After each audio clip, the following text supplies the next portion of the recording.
नमस्कार। उद्धव ठाकरे के 3 सांसद और 8 विधायक एकनाथ शिंदे गुट में शामिल होंगे। एक बार फिर एक बड़े झटके की आहट महाराष्ट्र में सुनाई दे रही है उद्धव ठाकरे गुट को। उद्धव ठाकरे को चुनाव से पहले फिर एक बार एक बड़ा झटका लगने वाला है। अभी हाल फिलहाल में उनके पार्टी के एक बड़े नेता शिंदे गुट में शामिल हो जाते हैं, जिसके बाद बुल्डाना जिले के सांसद दावा कर रहे हैं कि उद्धव ठाकरे के 3 सांसद और 8 विधायक हमारे संपर्क में हैं।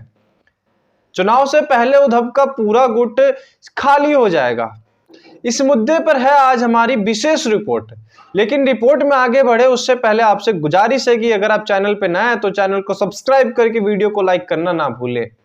और साथ ही एक और खबर का विश्लेषण करेंगे, जिसमें हम ये देखेंगे कि छत्रपति शिवाजी महाराज की तुलना नितिन गडकरी से कर दी गई थी, जिसके बाद नितिन गडकरी सबके सामने आते हैं और इस पे अपनी सफाई देते हैं।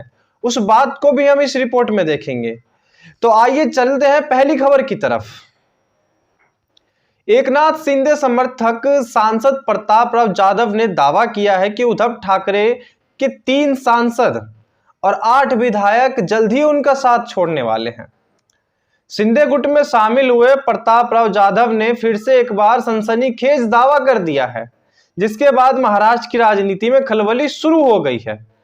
जिसके बाद उद्धव ठाकरे गुट में खलबली काफी चरम पर है। अभी हाल ही में महाराष्ट्र के पूर्व सीएम उद्धव ठाकरे को एक करारा झटका लगा था, जिस झटके में उनके गुट से सांसद गजानन कीर्तिकर एकनाथ गुट में शामिल हो गए थे।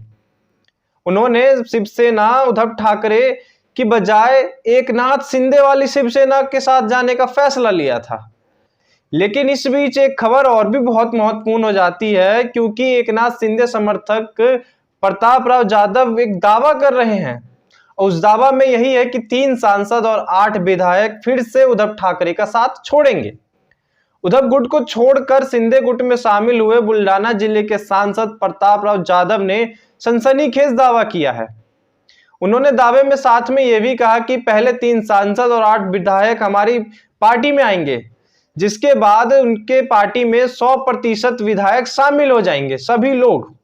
जाधव के इस बयान के बाद अब ये चर्चा तेज हो गई है कि आखिर उद्धव ठाकरे का साथ छोड़ने वाले सांसद और विधायक कौन हो सकते हैं। जाधव ने कहा कि गजानन कीर्तिकर के बाद 3 सांसद और 8 विधायक हमारे साथ संपर्क में शुरू से ही थे, और कुछ लोग हमारे संपर्क में अभी भी बने हुए हैं।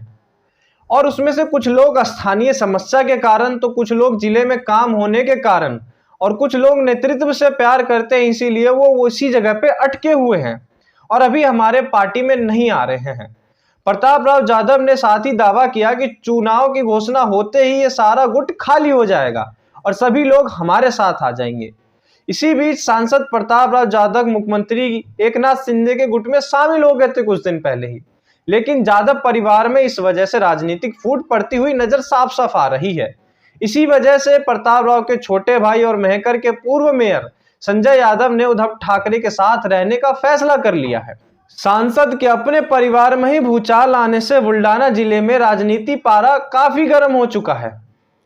चूंकि वो उद्धव ठाकरे के साथ है, उनके जो भाई हैं वो उद्धव ठाकरे के साथ है और ये एकनाथ शिंदे के साथ है, इसीलिए दोनों भाइयों के बीच मतभेद की चर्चा होती रहती है।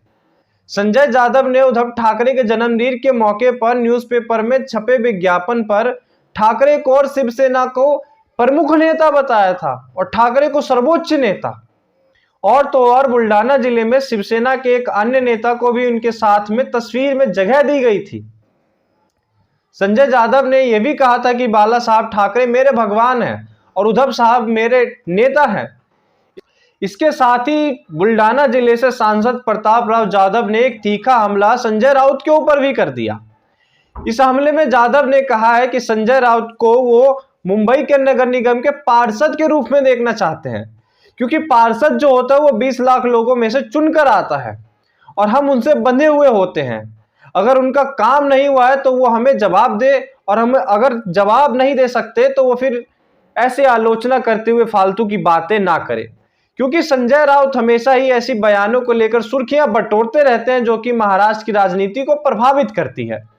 प्रताप राव जाधव ने चुनौती दी है कि अगर राउत किसी भी वार्ड से चुनाव लड़ते हैं और अगर खुद को पार्षद बनाकर आते हैं तो मैं मान जाऊंगा कि राउत एक सच्चे नेता है जो कि महाराष्ट्र की राजनीति को प्रभावित कर सकते हैं।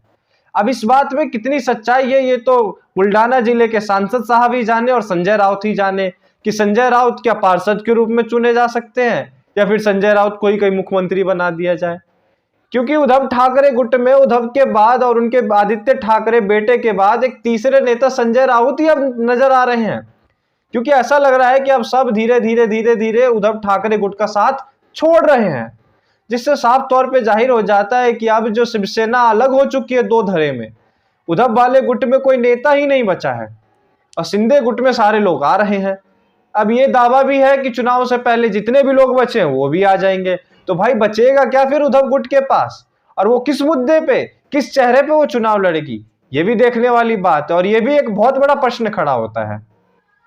छोड़िए इस खबर को इधर ही, अब बढ़ते हैं अगले खबर की विश्लेषण की तरफ, जहां पर नितिन गडकरी की तुलना शिवाजी महाराज से कर दी गई थी।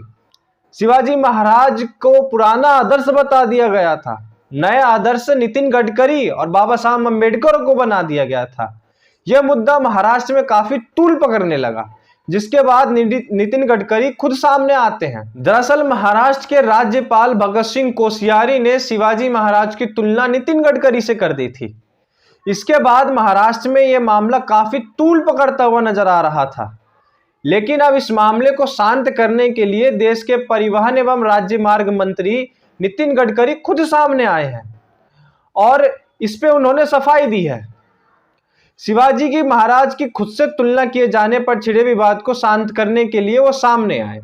उन्होंने कहा कि शिवाजी महाराज हमारे भगवान हैं, हम उनका नाम अपने माता पिता से भी ज्यादा सम्मान के साथ लेते हैं। कोश्यारी के बयान पर छिड़ी रार के बाद यह पहला मौका है जब नितिन गडकरी ने चुप्पी तोड़ी है। 2 दिन पहले ही भगत सिंह ने शिवाजी महाराज की तुलना नितिन गडकरी से कर दी थी और कहा था कि अब के दौर में सबसे आदर्श नेता और सबसे आदर्श हमारे लिए नितिन गडकरी है और इसके लिए आपको कहीं बाहर जाने की जरूरत नहीं है, महाराष्ट्र में ही मिल जाएंगे। इस पर विवाद काफी बढ़ गया था। एनसीपी और शिवसेना जैसे दलों ने काफी तीखा विरोध किया। वहीं भाजपा के साथ राज्य में चल रहे एकनाथ शिंदे गुट ने भी इस पर ऐतराज जताया था। शिंदे गुट को यहां तक भी कहना पड़ा कि भगत सिंह कोश्यारी का राज्य से तबादला किया जाए। भगत सिंह कोश्यारी ने कहा था कि पहले जब पूछा जाता था कि आपका आदर्श कौन है, तो पहले पंडित जवाहरलाल नेहरू, सुभाष चंद्र बोस और महात्मा गांधी जैसों का नाम लिया जाता था। महाराष्ट्र तो कहीं दिखने की और जरूरत का नाम ही नहीं था। लेकिन अब अगर पूछा जाए कि आपके आदर्श कौन है, तो बाबा साहब भीमराव अंबेडकर और नितिन गडकरी का नाम लिया जाता है, क्योंकि ये हमारे महाराष्ट्र के हैं।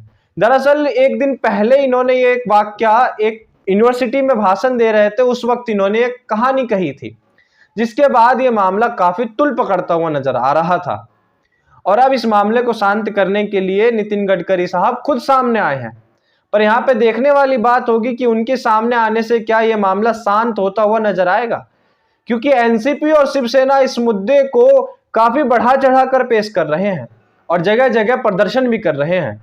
तो क्या अब इस मुद्दे पे शांति छाएगी, ये भी देखने वाली बात है। लेकिन आज की रिपोर्ट में आपको सबसे अच्छी बात क्या लगी और क्या है इस पे आपका सोचना। मिलते हैं अगले किसी बड़े रिपोर्ट में बड़ी खबर के साथ। तब तक के लिए आप देखते रहे हमारा चैनल। धन्यवाद।